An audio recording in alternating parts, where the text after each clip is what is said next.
Some cars were too powerful to die, so they were hidden, waiting decades to roar again. Number 10, 1971, Dodge Challenger RT 440 6-pack. This beast didn't just growl, it screamed rebellion on four wheels. People remember the 71 Challenger as a flashy muscle car from the golden era, but this RT 446-pack wasn't built for show. It was built for domination. Beneath its long hood hid something that terrified the insurance companies and delighted street racers. The 440 cubic inch V8, topped with 3 Holley 2-barrel carburetors, churned out 390 horsepower. It could outrun most Camaros and Mustangs straight off the lot. In its day, the RT was the last stand before emissions and fuel crises crippled raw American muscle. One of these rare machines was found decades later in a forgotten Detroit garage, coated in dust but untouched, like a time capsule from the horsepower wars. Official tests said it ran mid-13s in the quarter mile, but street racers swore they'd seen it dip into 12s. Maybe it was the tuning, or maybe the legends were true. The 71 Challenger RT wasn't just fast, it was freedom on wheels. It wasn't built to win races, it built legends. Number 9, 1969, Plymouth GTX 440 HEMI. It was called the gentleman's muscle car, but there was nothing gentle about it. At first glance, the GTX looked refined. Chrome, trim, clean lines, and luxury touches. But under that calm exterior lived one of the wildest engines Chrysler ever made. The 426 HEMI V8 produced a factory-rated 425 horsepower, though most drivers claimed it felt more like 475. The car was heavy, sure, but once that HEMI hit its stride, it could leave lighter cars trembling. A barn-find DTX was discovered in rural Kansas, perfectly preserved under decades of dust. Its original air grabber hood still intact. Magazine tests back in '69 called it too powerful for its own good. Rumors spread that Plymouth underrated its horsepower to slip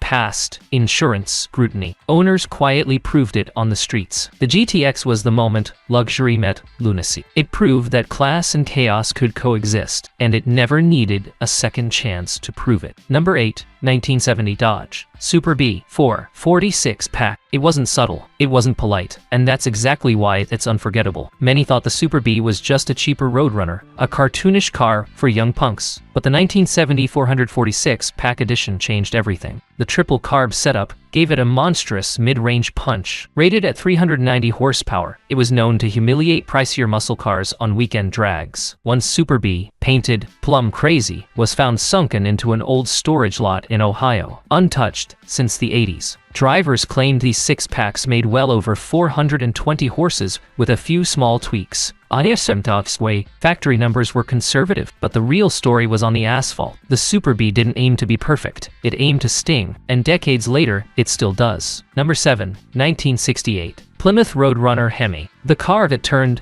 beep beep into pure thunder. At a glance, the Roadrunner was supposed to be the budget muscle car, a cheap thrill for young gearheads. But in 1968, Plymouth gave it a 426 HEMI option, and suddenly, the joke was on everyone else. 426 cubic inches, 425 horsepower, and barely over 3,200 pounds. It was raw, loud, and brutally fast. The first Roadrunner to break into the 12s came right out of a dealership lot. One survivor was discovered behind an abandoned repair shop in Arizona, its original decals still visible under layers of dust. Magazines downplayed it, calling it too wild for daily use. But in street circles, it was untouchable. The HEMI Roadrunner wasn't just a car, it was a dare. It redefined what affordable speed meant. It didn't just chase the competition, it outrun time itself. Number 6, 1970, Dodge Coronet RT 426 HEMI. When the Coronet showed up, even Mustangs crossed the street. The Coronet RT looked like a family car, but anyone who knew Mopar knew better. It hid the same heart that powered the mighty Charger Daytona, a 426 HEMI V8 pushing 425 horses, heavy-duty suspension, and a bulletproof torque flight automatic. Many Coronet RTs were daily drivers, until gas prices skyrocketed and they were parked, forgotten. One surfaced in a Georgia barn, complete with its original Goodyear polyglass tires. Tests said it ran 13.5s, but drivers with slicks and guts saw high 12s. Some even claimed it could hang with LS6 Chevelles. The Coronet RT proved family sedans could pack a knockout punch. It didn't whisper, it roared. Number 5, 1969, Dodge Charger Daytona. Built for NASCAR, banned for being too good. When Dodge unveiled the Charger Daytona, people laughed at its massive nose cone and towering rear wing. They stopped laughing when it shattered records. Powered by a 426 Hemi, it became the first car to break 200 mph in NASCAR. Its aerodynamic design was so advanced it forced NASCAR to rewrite the rulebook. A Daytona found rusting in a Kentucky field fetched over $900,000 after restoration. Official horsepower was 425, but wind tunnel secrets gave it a hidden edge. Competitors called it unfair. Dodge called it engineering. The Daytona didn't just race, it rewrote history. It wasn't outlawed for cheating, it was outlawed for perfection.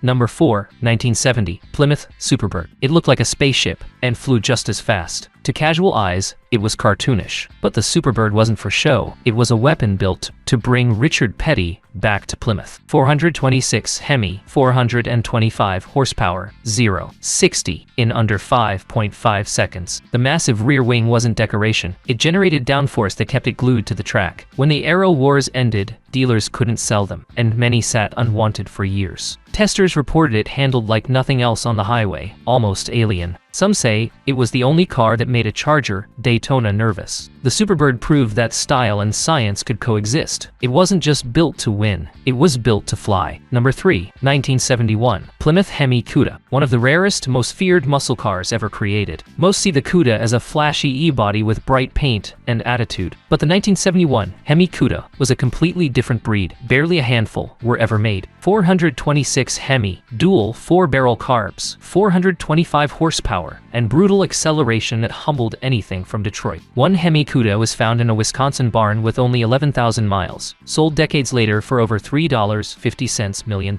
Official numbers said mid-13s, but with slicks, drivers whispered about 11s. The government hated it, insurance companies feared it, and Mopar fans worshipped it. The 71 Hemi Cuda wasn't just a car, it was the exclamation point on the muscle car era. Number 2, 1968, Dodge Charger RT 426 Hemi, the car that made the bullet chase scene immortal. People remember it for its Hollywood fame, but the 68 Charger RT wasn't just a movie star, it was Detroit's thunderbolt on wheels. 426 Hemi, 425 horsepower, torque-a-flight transmission, and those hidden headlights that made it look like pure menace. The Bullitt movie car inspired millions, but the real RTs ruled the streets. One was discovered behind a collapsed barn in Virginia, still wearing its original black paint. Some claimed that the Hemi Chargers were too heavy to win races, until tuned versions began crushing quarter-mile times. It wasn't light, but it had heart, legacy, impact, ending. Wah! The 68 Charger became the face of the muscle era. It didn't need CGI to look powerful, it was power itself. Number 1, 1970, Plymouth Hemi Barracuda Convertible, the holy grail of Mopar muscle, lost, found, and worth millions. At first, it was just another Hemi car from the golden days. But with only 14 ever built, the 1970 Hemi Cuda Convertible became one of the rarest and most valuable muscle cars in history. 426 Hemi, 425 horsepower, 0-60 in 5.6 seconds. It was faster than most Ferraris of its time, yet many sat unsold due to the price and insurance cost. One was discovered in a warehouse after 30 years, still wearing its original vitamin C orange paint. Collectors argue about how many real ones still exist. Some say 9, others 11. Each time one resurfaces, it shakes the car world to its core.